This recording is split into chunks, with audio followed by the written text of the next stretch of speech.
తాకట్లో ఉన్న మీ బంగారాన్ని విడిపించి ఆ రోజు ఆన్లైన్ రేటుకి కొంటాం. Sharma gold company. ప్రేక్షకులందరికీ నమస్కారం అండి. భోగి శుభాకాంక్షలు. నేను గీతాంజలి. ఈ 2026వ సంవత్సరంలో భోగి ఎంతో విశిష్టతతో కూడుకుందని చెబుతారు. ఎందుకంటే ఏకాదశి కూడా వచ్చిందండి. అలాగే అసలు భోగి రోజున మనం ఏం చేయాలి, ప్రత్యేకంగా నియమాలు ఏమైనా ఉంటాయా, పిల్లల దగ్గర నుంచి పెద్దవాళ్ళ వరకు భోగి రోజున చేయవలసినటువంటి విధి విధానాలు తెలుసుకుందాం.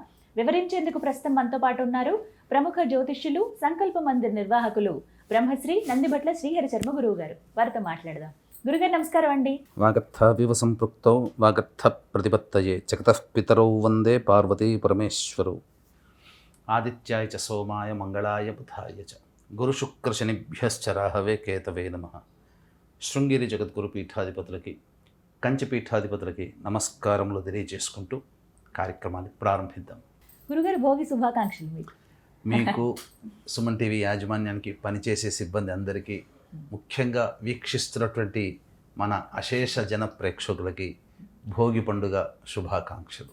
సంతోషం అండి, మీ ఆశీర్వాదం. గురుగారు భోగి గురించి ఎన్నిసార్లు విన్నా, అంటే ప్రతి ఏడు వచ్చినా ఎప్పటికప్పుడు కొత్తగా ఉంటుంది ఖచ్చితంగా. అయితే ఈసారి వచ్చినటువంటి కొత్తదనం అంటే ఏకాదశితో కూడుకుని రావడం. చాన్నాళ్ల తర్వాత ఇలా ఏకాదశితో కూడుకుని వచ్చింది కదండి.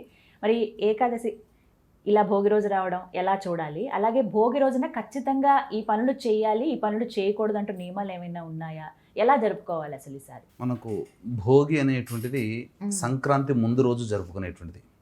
అంటే వాస్తవానికి సంస్కృతంలో భుజ్ అనే శబ్దము నుంచి ఈ భోగి అనేటువంటి శబ్దం ఏర్పడింది. అయితే కేవలం సంక్రాంతి ముందు వచ్చే రోజునే మనం భోగిగా చూస్తున్నాం, కానీ ప్రతి పండుగ పర్వదినానికి ముందు రోజు భోగి అవుతుంది. అందుకనే పర్వదినం ఏ పండుగ అయినా కానీ ఆ పండుగ రోజున చేసేటువంటి విధి విధానానికి ముందు రోజు నుంచే సమాయత్తం అవ్వడం అనేటువంటిది విధానం. ఆ ముందు రోజుని భోగి అంటాం. కాకపోతే ఈ భోగి అనేటువంటిది సంక్రాంతిదే బాగా ప్రాచుర్యంలోకి వచ్చింది. అందుకనే మీకు చూడండి, మనకు ఉన్న అనేక పండుగలలో సంక్రాంతి చాలా విశిష్టమైన పండుగ. ఈ పండుగకి ముందు రోజు నుంచే నియమాలు అనేటువంటివి పాటించాలి. అయితే ఈ భోగి పండుగ మీరు అన్నట్టుగా ఏకాదశి తిథి కూడా వచ్చింది. పుష్యమాసము, కృష్ణపక్షము, ఏకాదశి తిథి. దీనిని షట్తిల ఏకాదశి అని అంటారు. కాబట్టి భోగి రోజున సహజంగానే కొన్ని నియమాలు అనేటువంటి పాటించాలి. కానీ ఈ భోగికి మరొక గొప్ప విశిష్టత ఉందమ్మా. ఈ రవి ఎప్పుడైతే ధనుర్మాసంలో ప్రారంభమవుతాడో ఆ రోజు నుంచి కూడా తులసివనంలో ఉదయించినటువంటి స్త్రీమూర్తి గోదాదేవి విష్ణు చిత్తుడు అనేటువంటి భక్తుడికి లభించింది. పెరిగి పెద్ద అయిన తర్వాత ఆమెకి జ్ఞానం వచ్చిన తర్వాత వివాహం చేద్దాం అనుకుంటే నేను విష్ణుమూర్తిని తప్ప ఇంకెవరిని వివాహం చేసుకొని పట్టుబట్టడం. ఆ విధంగా అమ్మాయికి అన్ని రకాలుగా నచ్చజెప్పినా కానీ విష్ణు ఎందే ప్రేమ తత్పరత ఉండడం వల్ల చేసేదేమి లేక విష్ణువుకిచ్చి వివాహం చేయాలని నిర్ణయించుకుంటాడు.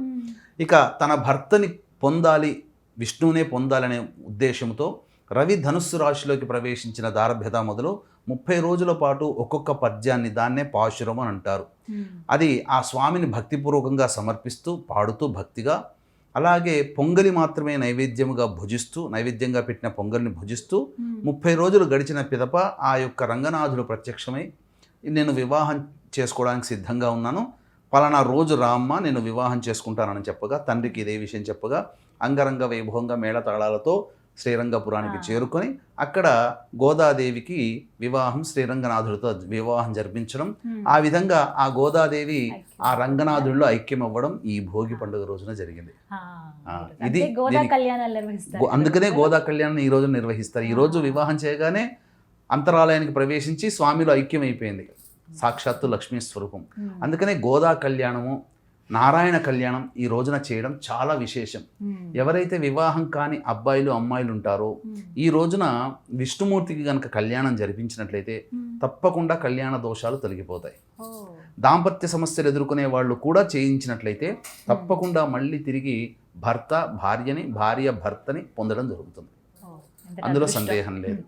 ఇక మరొక గొప్పదైనటువంటి విశేషం అమ్మ, ఈ భోగి పండుగ రోజున చాలామంది చేసేటువంటి పని, ప్రతి ఊర్లో కూడా భోగి మంటలు వేస్తారు, ఖచ్చితంగా వేస్తారు. ప్రతి ఈ రవి ధనుస్సు రాశిలోకి ప్రవేశం చేసిన మొదలుగా 30 రోజుల పాటు ఉండడం, తదనంతరం సంక్రాంతి భోగి రాగానే ఆ గొబ్బెమ్మలు పెడతారు కదమ్మా, ఆవు పేడతో పెట్టినటువంటి గొబ్బెమ్మలు. ఈ గొబ్బెమ్మలను అంతా కూడా ఒక చోట చేర్చడం కానీ లేదా పిడకలుగా చేయడం కానీ చేసి అవన్నీ కూడా ఆ ఊళ్ళో వాళ్ళందరూ తయారు చేస్తాం, ఇంటి ముందర పెట్టుకుంటారు కదా, వాళ్ళందరూ ఒక గుచ్చములాగా చేసుకుంటారు, హారంలాగా. ఈ భోగి మంటలు అనేటువంటివి ఊరిలో చిన్న గ్రామం అయితే బొడ్రాయి దగ్గర ఊరి మధ్యలో అక్కడ వెలిగిస్తారు. ఒక వ్యక్తి ఉంటాడు, ప్రతి సంవత్సరం ఆచారంగా ఆ వ్యక్తే భోగి మంటలు వెలిగించేటువంటిది. అలా వాళ్ళందరూ తీసుకొచ్చినటువంటి ఆ యొక్క ఆవు పిడకల్ని అందులో వేసి ఆవు నేతితో వాటిని వెలిగించి ఈ విధంగా ఆ మంటలు ఉన్న సందర్భంగా డప్పులు కొట్టుకుంటూ నృత్య వాయిద్యాలు చేసుకుంటూ చక్కగా ఆడుతూ ఉంటారు, పిల్ల పాపలతో సహా ఆడుతూ ఉంటుంటారమ్మా. దీనివల్ల కలిగేటువంటిది ఏంటంటే ఒక 10 గ్రాముల ఆవు నెయ్యి ఆ ఆవు పిడకలతో కలిసి అగ్ని మథనం జరగడం వల్ల 1 టన్ను ఆక్సిజన్ వెలువడుతుంది. అందుకనే కానీ ఈ రోజున అందరూ చేస్తున్న చాలా తప్పు ఏంటంటే మూలన పడ్డ వస్తువులని తీసుకొచ్చి పనికిరాని వస్తువులని వేస్తున్నారు, టైర్లు వేస్తున్నారు, ట్యూబ్లు వేస్తున్నారు, వాతావరణ కాలుష్యం ఇంకా పెంచుకుంటున్నారు పల్లెటూళ్ళలో. అంతేకాకుండా మనకు అనాదిగా జ్ఞానం అనేటువంటిది తాళపత్ర గ్రంథాల్లో ఉంది. దాని విలువ తెలియక మూలన పడ్డది మూలన పెట్టారని చెప్పి ఆ తాళపత్ర గ్రంథాలని కూడా అగ్నికి ఆహుతి చేసి మన జ్ఞానాన్ని నశింపజేసుకున్నాం. ఇది జరుగుతున్నటువంటిది. కాబట్టి చాలా మందికి తెలియదు.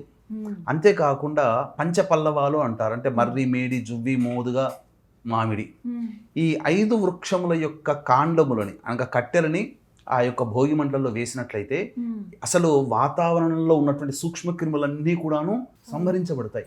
ఇప్పుడు మనకు కరోనాలో చూడండి 2019లో వచ్చింది కదా, డిసెంబర్ మాసంలో, చలి మాసంలోనే ఉంటుంది. మన వాళ్ళు వేల సంవత్సరాల నుంచి భోగి పండుగ ఆచారాన్ని ఈ విధంగా ఎలా చేసేవాళ్ళు, ధనుస్సు రాశిలో రవి సంక్రమణం చేసిన తరువాత ఆ రోజు నుంచి మొదలుకొని ఊరు ఊరు ఊరు వాడ వాడ ప్రతి ఇల్లు గడప గడప వాకిలి ఆవు పేడతో చక్కగా చిలకరించుకొని కలాపి చల్లేవాళ్ళు. దీనివల్ల శీతాకాలంలో ఎక్కువగా వైరస్ వ్యాప్తి చెందుతుంది, సూక్ష్మక్రిములు. ఆ ఆవు పేడ చిలకరించినటువంటి కారణం చేత అసలు వైరస్ ఇంట్లోకి రాలేదు, అందరూ ఆరోగ్యంగా ఉన్నారు, దోమల బెడద లేదు. కానీ ఈరోజు చైనా పేడ వచ్చి చేరింది, వాసన లేకపోయినా రంగు రుచి అలాగే ఉండిపోతుంది, వాసన ఒకటే ఉండదు. మన వాళ్ళు చాలా సున్నితమైన మనసులు కాబట్టి దాన్నే ఎక్కువగా ఆదరిస్తున్నారు. అసలు ఆవు పేడని మన వాళ్ళు అసహించుకుంటున్నారు. ఇది జరుగుతుంది. కావాలని రోగాలు కొని తెచ్చుకుంటున్నాం. ఇది మన వాళ్ళు ఆ భోగి మంటల్లో చేస్తున్న తప్పమ్మ. అంతేకాకుండా ఆ భోగి మంటల్లో వండినటువంటి ఆ బూడిదని తీసుకుని వచ్చి అందరూ కూడా బొట్టు పెట్టుకుంటారు. కారణం ఏంటంటే చిన్నపిల్లలకు పెడతారు, దిష్టి దోషాలు తొలగిపోతాయి. ఇది చేయవలసినటువంటి ఖచ్చితంగా. అందుకనే ఆ విధమైనటువంటి ఆచారం ఆ సాంప్రదాయం వస్తుంది ప్రజల్లో. కమ్యూనిటీ లాగా ఉన్న వాళ్ళు కూడా సిటీల్లో కూడా ముందు రోజు అన్ని ఏర్పాటు చేసుకుని చక్కగా ఇలా మంటలు చేస్తున్నారు.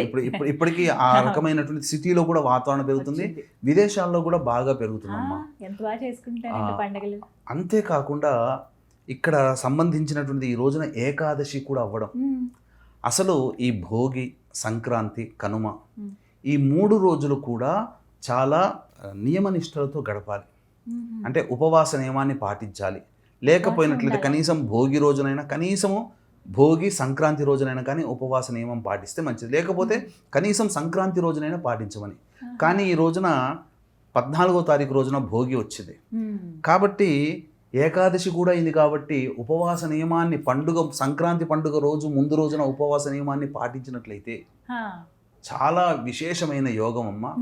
షట్తిల ఏకాదశి అని అంటారు. అంటే 6 రకాలుగా తిలలతో ఈ రోజున మనం ముడిపడి ఉంటుంది మన జీవితం. అలాగే ఈ షట్తిల ఏకాదశి రోజున నువ్వులని బాగా పిండి చేసి ఆ పిండిని ఒంటికి రాసుకొని పూర్వకాలంలో చేసేవాళ్ళు. ఇప్పుడు నువ్వుల నూనె రాసుకోవచ్చు, తప్పులేదు. నువ్వుల నూనె రాసుకోవచ్చు, అది మొదటిది. రెండవది, స్నానం చేసే నీటిలో ఖచ్చితంగా కొన్ని నువ్వులు, నల్ల నువ్వులు వేసుకోవాలి. ఈసారి వేసుకొని ఆ నీటితో స్నానం చేస్తే సకల పాపములు, శరీరానికి ఉన్నటువంటి దోషములు అన్నీ కూడాను దోషం నివారణ జరుగుతుంది ఏకాదశికి.